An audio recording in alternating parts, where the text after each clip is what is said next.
ناظرین کرام، ابھی ہم پڑھیں گے مرکب اضافی میں صفت کا استعمال۔ ہمارے پاس مرکب اضافی ہے لڑکے کی کتاب، یہ ہم پہلے دیکھ چکے ہیں کیسے ہوگا۔ کتاب پہلے آئے گا مضاف، کتابن، اور لڑکا مضاف الیہ بعد میں، ولدن، اور مرکب اضافی بنے گا مضاف الف لام کے بغیر اور اعراب ہلکا، کتابو، اور مضاف الیہ حالت جر میں، ولدن سے حالت جر ولدن۔ یہ کتاب ولدن کا ہوگا ترجمہ کسی لڑکے کی کتاب، یعنی لڑکا نکرہ ہے۔ اور اگر کہنا ہو خاص لڑکے کی کتاب تو ہم مضاف الیہ پر الف لام داخل کر دیں گے اور تنوین ختم ہو جائے گی، اور یہ بن جائے گا کتاب الولد، خاص لڑکے کی کتاب۔ اب اگر ہم نے کہنا ہو کہ نیک لڑکے کی کتاب، یہ جو اسم نیک ہے یہ صفت ہے کس کی؟ اسم لڑکا کی، لڑکے کو کہا جا رہا ہے نیک۔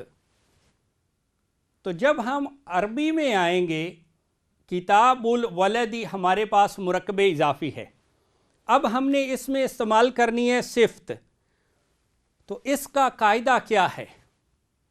مرکب اضافی میں صفت کا استعمال بہت سادہ چیز ہے کہ مرکب اضافی میں صفت چاہے مضاف کی ہو یا مضاف الیہ کی، وہ مرکب اضافی کے آخر میں لکھی جائے گی، یعنی شروع میں یا بیچ میں نہیں ہوگی، بلکہ مرکب اضافی کے آخر میں لکھی جائے گی۔ اور جنس، عدد، وسعت اور اعرابی حالت کے لحاظ سے وہ جس کی صفت ہوگی اس کے مطابق ہوگی، یعنی اگر صفت ہے مضاف کی تو وہ اسم کی چاروں باتوں کے لحاظ سے مضاف کے مطابق ہوگی، اور اگر وہ صفت ہے مضاف الیہ کی تو وہ اسم کی چاروں باتوں کے لحاظ سے مضاف الیہ کے مطابق ہوگی۔ اب ہم دیکھتے ہیں کہ یہ صفت نیک ہونا کس کی ہے؟ لڑکے کی، اور لڑکا اس میں کیا ہے؟ مرکب اضافی میں مضاف الیہ ہے، تو ہم صفت لکھیں گے مرکب اضافی کے آخر میں، اور وہ جس کی صفت ہے اس کے مطابق ہوگی، یعنی مضاف الیہ کی صفت ہے تو اس کے مطابق ہوگی۔ نیک کی عربی کیا ہے؟ صالحن۔ اب ہم نے دیکھنا ہے کہ یہ صفت اپنے موصوف کے مطابق ہے، اور اس کا موصوف کیا ہے؟ لڑکا، اور وہ ہے مضاف الیہ۔ اب لڑکا مذکر ہے اور صالحن بھی مذکر ہے، اس سے مؤنث ہوتی ہے صالحۃن، اور لڑکا الولدی واحد ہے اور صالحن بھی واحد ہے، اس سے مثنیٰ ہوتا ہے صالحانی اور جمع ہوتی ہے صالحون، تو یہ بھی واحد ہے۔ اور الولدی حالت جر میں ہے، الولدی، کیونکہ یہ مضاف الیہ ہے، کیونکہ یہ مضاف الیہ ہی ہے تو اس لیے اس کی صفت بھی حالت جر میں ہونی چاہیے، تو یہ بن جائے گی صالحن سے صالحن۔ اور چوتھی بات کہ الولدی، یہ الف لام کے ساتھ معرفہ ہے تو صفت کو بھی معرفہ ہونا چاہیے۔ اور کیسے کریں گے معرفہ؟ ہم جانتے ہیں کہ کسی اسم پر اگر الف لام لگا دیا جائے تو وہ معرفہ ہو جاتا ہے، اور الف لام کے آنے سے تنوین ختم ہو جائے گی، تو یہ بنے گا کتاب الولد الصالح، نیک لڑکے کی کتاب۔ ناظرین، ایک مرکب اضافی ہے اللہ کا رسول، اور وہ بنے گا رسول سے، رسول سے اور اللہ سے، مرکب اضافی الف لام کے بغیر اور اعراب ہلکا، مضاف بن گیا، اور اللہ سے حالت جر اللہ ہی، تو یہ بنا رسول اللہ کا معنی ہے اللہ کا رسول. اور اگر میں نے کہنا ہو کہ اللہ کا عزت والا رسول، تو یہ جو عزت والا ہونا ہے یہ ایک صفت ہے، اور یہ صفت میں کس کی بیان کر رہا ہوں؟ رسول کی. اللہ کا عزت والا رسول. تو کیسے لکھیں گے اسے ہم عربی میں؟ عزت والا کی عربی ہے کریمن. عزت والا کی عربی ہے کریمن. تو ہم نے قاعدہ بیان کیا کہ مرکب اضافی میں صفت چاہے مضاف کی ہو یا مضاف الیہ کی، تو وہ مرکب اضافی کے آخر میں لکھی جاتی ہے. تو یہاں پہ میں لکھتا ہوں کریمن. کریمن کا معنی ہے عزت والا. اور دوسرا قاعدہ کہ صفت اگر مضاف کی ہوگی تو وہ اسم کی چاروں باتوں کے لحاظ سے مضاف کے مطابق ہوگی، اور اگر مضاف الیہ کی ہوگی تو چاروں باتوں کے لحاظ سے مضاف الیہ کے مطابق ہوگی. اب میں نے کہا اللہ کا عزت والا رسول، تو صفت کس کی ہے؟ رسول کی. تو اس کا مطلب ہے کہ یہ صفت اسم کی چاروں باتوں کے لحاظ سے اسم رسول کے مطابق ہونی چاہیے. اب رسول واحد ہے اور کریمن بھی واحد ہے. رسول مذکر ہے کیونکہ اس میں مؤنث کی کوئی بات نہیں، اور کریمن بھی مذکر ہے. رسول حالت رفع میں ہے اور کریمن بھی حالت رفع میں ہے، دونوں پر پیش ہے. اور اب آخری چیز وسعت کے لحاظ سے رسول یہ نکرہ ہے یا معرفہ؟ اگر ہم صرف رسول کو دیکھیں تو یہ رسول نکرہ ہے، اس کا معنی ہے کوئی رسول. لیکن جب یہ مضاف الیہ کے ساتھ مل گیا تو اگر اس کا مضاف الیہ معرفہ ہوگا تو مضاف بھی معرفہ سمجھا جائے گا. اسی کو کہتے ہیں مضاف الی المعرفہ، یعنی معرفہ اسم کا مضاف جو ہے وہ بھی معرفہ سمجھا جاتا ہے. تو چونکہ مضاف الیہ اسم اللہ یہ اسم علم ہے، ذاتی نام ہے، معرفہ ہے، تو اس کے ساتھ مل کے اس کا مضاف یعنی رسول بھی معرفہ ہو گیا. تو اب ہمیں صفت کو بھی معرفہ کرنا پڑے گا. کیسے کریں گے؟ الف لام لگا کے. الف لام، اور الف لام آئے گا تو تنوین ختم ہو جائے گی. تو یہ بنے گا رسول اللہ الکریم. رسول اللہ الکریم. ترجمہ کرتے ہوئے یہاں سے کریں گے اللہ کا عزت والا رسول. اور ناظرین، اگر میں نے کہنا ہو عزت والے اللہ کا رسول، عزت والے اللہ کا رسول، یعنی اب عزت والا ہونا کس کی صفت ہے؟ اللہ کی. تو اس میں اللہ یہاں پہ مرکب اضافی میں کیا ہے؟ مضاف الیہ ہے.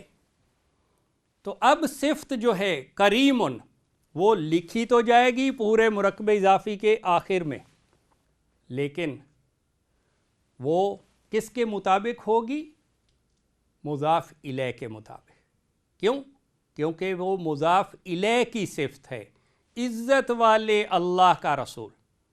تو اب ہم دیکھتے ہیں کہ کیا یہ صفت موصوف کے مطابق ہے یا نہیں. اس میں اللہ مذکر کے طور پہ استعمال ہوتا ہے، اور کریم یہ بھی مذکر ہے. اس میں اللہ واحد ہے اور الکریم یہ بھی واحد ہے. اس میں اللہ معرفہ ہے کیونکہ اس میں علم ہے، اور الکریم یہ بھی معرفہ ہے الف لام کے ساتھ. اور اس میں اللہ حالت جر میں ہے، تو الکریموں کو بھی حالت جر میں ہونا چاہیے. یعنی اگر صرف ہم اس کی یہ بدل دینے سے، حرکت بدل دینے سے، یہ زیر کر دینے سے کسرہ، تو اب یہ کس کی صفت بن گئی؟ اس میں اللہ کی، جو کہ مضاف الیہ ہے. صرف ایک حرکت تبدیل کرنے سے معنی تبدیل ہو گیا. اگر یہی حرکت پیش کے ساتھ تھی الکریم، تو پھر یہ صفت کس کی تھی؟ رسول کی۔ اور جب اسی کو ہم نے تبدیل کر دیا کسرہ میں، زیر میں، تو اب یہ کس کی صفت ہو گئی؟ اس میں اللہ کی، کیونکہ وہ حالت جر میں ہے اور یہ بھی حالت جر میں۔ تو قاعدہ ایک بار پھر کہ مرکب اضافی میں صفت کا استعمال، مرکب اضافی میں صفت چاہے مضاف کی ہو یا مضاف الیہ کی، وہ پورے مرکب اضافی کے آخر میں لکھی جاتی ہے، لیکن اگر وہ صفت مضاف کی ہو تو وہ اسم کی چاروں باتوں کے لحاظ سے مضاف کے مطابق ہوگی، اور اگر صفت مضاف الیہ کی ہو تو وہ اسم کی چاروں باتوں کے لحاظ سے مضاف الیہ کے مطابق ہوگی۔ عبدن کا معنی ہے بندہ یا غلام، اور اس کی جمع بنتی ہے عبادن، یہ جمع مکسر ہے۔ عبادن کا معنی ہے بندے، اور اگر کہنا ہو اللہ کے بندے تو مرکب اضافی ہوگا، یہ مضاف الف لام کے بغیر اور اعراب ہلکا عبادو، اور اللہ کے، اس میں اللہ مضاف الیہ حالت جر میں بنے گا عباد اللہ ہی، اللہ کے بندے۔ اور اگر کہنا ہو اللہ کے نیک بندے تو یہاں پہ نیک ہونا کس کی صفت آ رہی ہے؟ بندوں کی، اللہ کے نیک بندے، یعنی عبادو کی صفت ہے نیک ہونا۔ تو قاعدے کے مطابق صفت مرکب اضافی کے آخر میں لکھی جائے گی، یعنی کہ یہاں پر صالحن، یہ۔ اور دوسری بات کہ صفت جس اسم کی ہوگی، اسم کی چاروں باتوں کے لحاظ سے، یعنی جنس، عدد، وسعت اور اعرابی حالت کے لحاظ سے، وہ اس کے مطابق ہوگی۔ اب ہم دیکھتے ہیں کہ کیا یہ صفت موصوف کے مطابق ہے کہ نہیں۔ موصوف کون ہے؟ عبادن، بندے، ان کی صفت ہے نیک بندے۔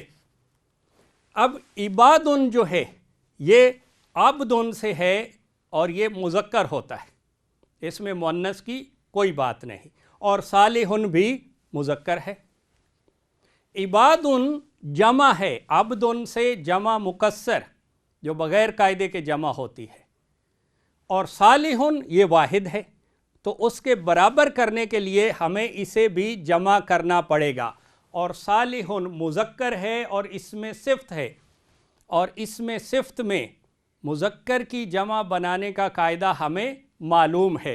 کیا کرتے ہیں کہ تنوین ختم کرتے ہیں، صالحن سے بنا صالحو، اور اس کے بعد واو ساکن اور نون زبر نا کا اضافہ کر دیتے ہیں، تو یہ بن جائے گی صالحون۔